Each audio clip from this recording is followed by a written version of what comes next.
అండి welcome back to Teja Pooja vlogs. ఇవాల్టి vlog మా యోక్షిత్ బర్త్డే అన్నమాట. బర్త్డే అంటే ప్రతి పేరెంట్స్ కి ఇయర్ ఏదో ఒక వెరైటీతో చేయాలని అనుకుంటారు కదా. ఈసారి అయితే మా యోక్షిత్ బర్త్డే చాలా బాగా చేసాము. అసలు అనుకోకుండా అన్న చెల్లికి ఇద్దరికి ఒకే కలర్ లో అవుట్ ఫిట్ అయితే కుదిరింది. ఆ రోజు బర్త్డే అయితే ఇంట్లో సెలబ్రేట్ చేయలేదు, ఎందుకంటే చాలా మంది అయిపోతారు, సో ఇంట్లో అయితే ఇన్కన్వీనియంట్ గా ఉంటుందని చెప్పి మాకైతే ఇక్కడ ఆర్మీ గెస్ట్ హౌసెస్ ఉంటాయన్నమాట. దానికి రెంట్ పే చేసి అక్కడైతే సెలబ్రేట్ చేసాము బర్త్డేకి. కేక్ అయితే మేము సెలెక్ట్ చేసింది ఒకటి కానీ వచ్చింది ఒకటి, కానీ చేసేది ఏం లేదు కాబట్టి వచ్చిందాన్నే కొంచెం రీమేక్ చేసి దాని అయితే డెకరేట్ అయితే చేస్తున్నాం అనమాట. యాక్చువల్ గా నేను కింగ్ టీమ్ లో ఉన్న కేక్ ని అయితే ఆర్డర్ చేశాను, కానీ వాళ్ళ అవుట్పుట్ జస్ట్ సింపుల్ గా కేకులు చేసి పంపించేశారు.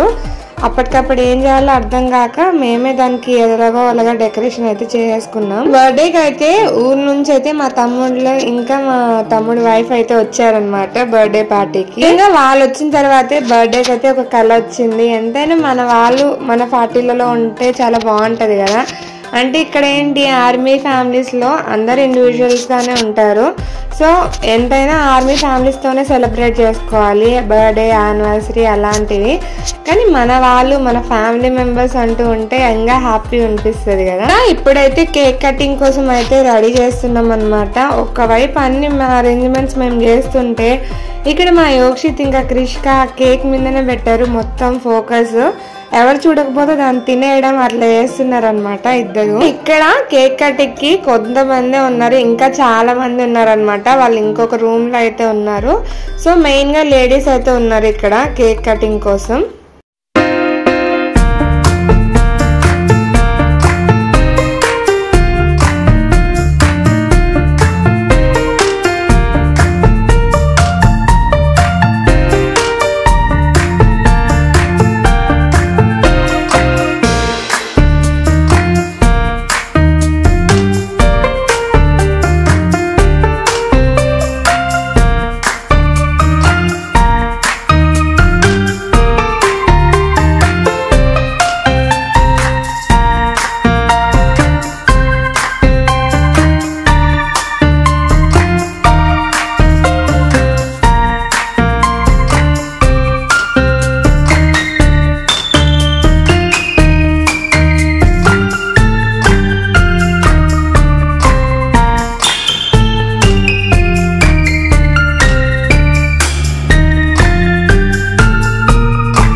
ఇక కేక్ కటింగ్ అయిపోగానే మా యోక్షిత్ మా ఇద్దరికైతే ఇలా తినిపించాడనమాట. పిల్లల బర్త్డే లో కేక్ కటింగ్ అప్పుడు పేరెంట్స్ కి కాంపిటీషన్ ఉంటది, ఎవరి మీద ఎక్కువ ప్రేమ ఉంది, ఎవరికి ఫస్ట్ గా తినిపిస్తాడని చెప్పి. ఇక్కడ మా యోక్షిత్ కన్నయ్య అయితే ఫస్ట్ నాకే తినిపించాడు, ఆ తర్వాత మా హస్బెండ్ ని తినిపించారు. నేనైతే ఎక్కిరిస్తున్నాను అనమాట మా హస్బెండ్ ని, నాకే ఫస్ట్. దానికి కేక్ కటింగ్ అవ్వగానే అందరం డాన్స్ అనుకున్నాము, అన్ని ఫ్లాప్ అయ్యాయి అనమాట. చాలా మంది రావడం తోటి వాళ్ళని రిసీవ్ చేసుకోవడం, వాళ్ళకి సరిగ్గా చూసుకోవడం దానికే సరిపోయింది. డాన్స్ చేసే టైం లేదు, తీరిక లేదు. అందరూ వచ్చారనమాట పిలిచిన వాళ్ళందరూ. సో చాలా హ్యాపీగా ఉంది అందరు వచ్చినందుకు. చాలా మంది ఇలా అనుకుంటుంటారు, నాకు తెలుసు పెద్ద బాబుయే కదా అవసరమా ఇంత పార్టీ చేయడం అనేసి. కానీ ఏమనుకుంటానంటే లైఫ్ అనేది నిజంగా చాలా చిన్నది. మనం మన లైఫ్లో వచ్చిన ఇలాంటి మూమెంట్స్ని మనం ఎంజాయ్ చేయకపోతే ఎలా. ఎప్పుడో సంవత్సరానికి ఒకసారో 2 సార్లు మన పిల్లల బర్త్డే వస్తుంది, అది మనం మనస్ఫూర్తిగా ఎంజాయ్ చేయాలి. ఒకసారి మనము లైఫ్లో ఇలా వెనక్కి తిరిగి చూసేసరికి అన్నీ హ్యాపీ మూమెంట్సే ఉండాలి మనకు. అంతేగాని మనం పుట్టిందే ఈ ఆస్తులు ఇవన్నీ సంపాదించడానికి కాదు. లైఫ్లో మన హ్యాపీ మూమెంట్స్ని, మన పిల్లల హ్యాపీ మూమెంట్స్ని మనం హ్యాపీగా సెలబ్రేట్ చేసుకోవాలి. అదే లైఫ్. సెలబ్రేషన్స్ అంటే ఓ ఖర్చు పెట్టి చేసేయడం కాదు, మనకున్న దాంట్లోనే మనం హ్యాపీగా అయితే చేసుకోవాలి. లైఫ్ లో ఇలాంటి మూమెంట్స్ అన్నిటిని మనం క్రియేట్ చేసుకుంటూ హ్యాపీగా ఉండాలి, అదే నేను అనుకుంటాను. ఇంకా మా ఆర్మీ ఫ్యామిలీస్ లో పార్టీస్ అంటే నిజంగా చాలా బాగుంటాయి.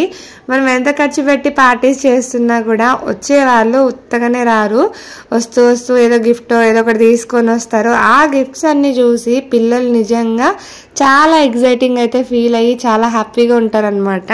మేము కూడా వేరే వాళ్ళ పార్టీకి వెళ్ళినప్పుడు మేము కూడా ఇలాగే గిఫ్ట్స్ ఇస్తూ ఉంటామంట. అంటే చిన్న చిన్న పార్టీలకు కూడా ఇలా గిఫ్ట్స్ ఇచ్చుకుంటూ ఉంటాం అనమాట ఆర్మీ ఫ్యామిలీస్ లో. ఇది ఒక ట్రెడిషన్ లాగా. ఇక్కడ మా యోక్షిత్ కి అయితే చాలా గిఫ్ట్స్ వస్తున్నాయి అనమాట. అందుకే వాడు చాలా హ్యాపీగా ఉన్నాడు. కానీ వాడికి ఫొటోస్ దిగడం అంటే అస్సలు ఇష్టం ఉండదు కాబట్టి ఫేస్ లో ఎక్స్ప్రెషన్స్ అయితే అలా పెడుతున్నాడు. ఇప్పుడే కాదు ఎప్పుడైనా సరే నార్మల్ గా ఉంటాడు. మామూలుగా అయితే ఫోటో తీస్తున్నామని చెప్పినామంటే చాలు ఫేస్ లో ఎక్స్ప్రెషన్స్ మారుతాయి. ఏ ఎక్స్ప్రెషన్ ఇవ్వాలో తెలియక రకరకాల ఎక్స్ప్రెషన్స్ అయితే పెడతాడు మా యోక్షిత్. ఇప్పుడు ఇక మా డాడీ వాళ్ళ బెస్ట్ ఫ్రెండ్ కూడా వచ్చేసాడు అనమాట పార్టీకి. ఈ అంకులే అనమాట మా డాడీ వాళ్ళ బెస్ట్ ఫ్రెండ్. మీరందరూ నా వీడియోస్ ఫాలో అవుతూ ఉంటే తెలుస్తుంది. మరాఠీ పెళ్ళి అని కూడా పెట్టాను కదా. సో వీళ్ళు మరాఠీ ఫ్యామిలీ అనమాట, డాడీ వాళ్ళ బెస్ట్ ఫ్రెండ్. వీళ్ళు కూడా పూణేలో అయితే ఉంటారు. కేక్ కటింగ్ తర్వాత స్నాక్స్ పార్టీ అయిన తర్వాత ఇక భోజనాలు అయితే స్టార్ట్ చేసేసాం అనమాట. ఇక్కడ జెంట్స్ అందరు ఒకవైపు అయితే వెళ్ళిపోయారు, లేడీస్ అందరు ఒకవైపు అయితే వెళ్ళిపోయారు. నిజంగా మా తమ్ముడు వాళ్ళు చాలా బాగా అయితే ఆ రోజు అన్ని సర్వ్ చేశారనమాట అందరికి. మా క్రిష్కాకి అయితే అసలు ఏం తినిపించినా తినడం లేదు. చాలా మూడిగా ఉంది అసలు. పోతే బాగా ఎంజాయ్ చేసేది. మేబీ అందరిని ఇలా చూసి కొంచెం నర్వస్ గా ఏమైనా ఫీల్ అయ్యి ఉండొచ్చు. నిజంగా వీడియోలన్నీ సరిగ్గా కవర్ చేయలేకపోయాను నేను. ఆ విషయం నాకు కూడా అర్థమవుతుంది. కానీ ఇద్దరు పిల్లల్ని హ్యాండిల్ చేసుకుంటూ ఒకవైపు గ్యాస్లను చూసుకుంటూ వీడియో తీయాలంటే నిజంగా చాలా కష్టమైపోతుంది. దానికి అందరు భోజనం చేసిన తర్వాత నేను ఇంకా మా తమ్ముళ్ళు మా వారైతే భోజనం చేసామన్నమాట. అప్పటి వరకు అయితే తినలేదు. ఫస్ట్ వచ్చిన వాళ్ళందరికి పెట్టిన తర్వాత ఆ తర్వాతే కదా మనం తినాలి. దానికి మా యోక్షిత్ బర్త్డే అయితే ఇలా జరిగింది. మీ అందరికి ఈ వీడియో నచ్చితే కొత్తగా చూసే వాళ్ళు ఖచ్చితంగా ఛానల్ ని సబ్స్క్రైబ్ చేయండి, లైక్ చేయండి, కామెంట్ చేయండి. నెక్స్ట్ వీడియోలో మళ్ళీ కలుద్దాం.